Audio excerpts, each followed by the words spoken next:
പുതിയൊരു വീഡിയോയിലേക്ക് എല്ലാവർക്കും സ്വാഗതം. പിണ്ടം എന്ന തെലുങ്ക് മൂവിയുടെ ഒരു ഷോർട്ട് റിവ്യൂ ആണ് ഈ വീഡിയോയിൽ ചെയ്യുന്നത്. അപ്പോൾ വീഡിയോയിലേക്ക് കടക്കാം. 2023 റിലീസായ ഹൊറർ ത്രില്ലർ ഗണത്തിൽപ്പെടുന്ന തെലുങ്ക് മൂവിയാണ് പിണ്ടം. സായി കിരൺ സംവിധാനം ചെയ്തിരിക്കുന്ന ചിത്രത്തിൽ ശ്രീകാന്ത്, ഈശ്വരി റാവു, ഖുഷി രവി എന്നിങ്ങനെ നിരവധി പേർ അഭിനയിച്ചിരിക്കുന്നു. സിനിമയെക്കുറിച്ച് പറയുകയാണെങ്കിൽ നായകനും ഫാമിലിയും പുതുതായി ഒരു വീട്ടിലേക്ക് താമസിക്കാനായി എത്തുകയാണ്. അവിടെ എത്തിയ ശേഷം അവർക്ക് പല അസ്വാഭാവികതകളും അനുഭവപ്പെടാനായി ആരംഭിക്കുന്നതും അതിനെ തുടർന്ന് പിന്നീട് അവരുടെ ജീവിതത്തിൽ നടക്കുന്ന സംഭവ വികാസങ്ങളുമൊക്കെയാണ് ഈ ചിത്രത്തിൻ്റെ ഇതിവൃത്തം. പിണ്ടം എന്ന സിനിമ ഇപ്പോൾ തെലുങ്കിനോടൊപ്പം തമിഴിലും മലയാളം ഡബ്ബിങ്ങിലുമൊക്കെയായി ആമസോൺ പ്രൈമിലൂടെ പ്രീമിയർ ചെയ്തിട്ടുണ്ട്. മലയാളം ഡബ്ബിംഗ് ഒക്കെ ലിപ്സിംഗോടെ അത്യാവശ്യം നന്നായി തന്നെ ചെയ്യാൻ ശ്രമിച്ചിട്ടുണ്ട്. സിനിമയിൽ അഭിനയിച്ചവരെല്ലാം തന്നെ അവരുടേതായ കഥാപാത്രങ്ങളെ ഡീസൻ്റായി തന്നെ പെർഫോം ചെയ്തിരിക്കുന്നു.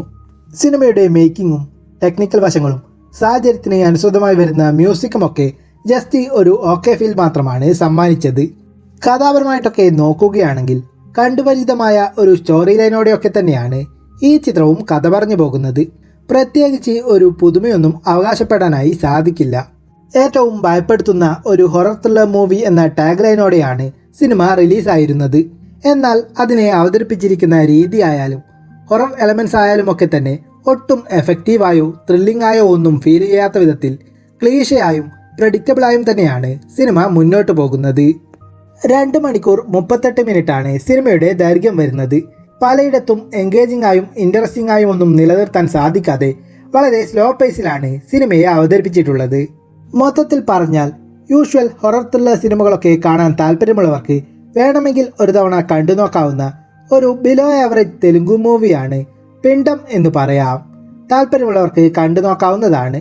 ഈ സിനിമ ഇതിനോടകം തന്നെ കണ്ടവരുണ്ടെങ്കിൽ സിനിമയെക്കുറിച്ചുള്ള നിങ്ങളുടെ അഭിപ്രായങ്ങൾ കമൻറ്റ് ചെയ്യൂ. അതിനോടൊപ്പം കൂടുതൽ മൂവി റിവ്യൂസിനും മറ്റ് വീഡിയോസിനുമൊക്കെയായി ഈ ചാനൽ സബ്സ്ക്രൈബ് ചെയ്യൂ.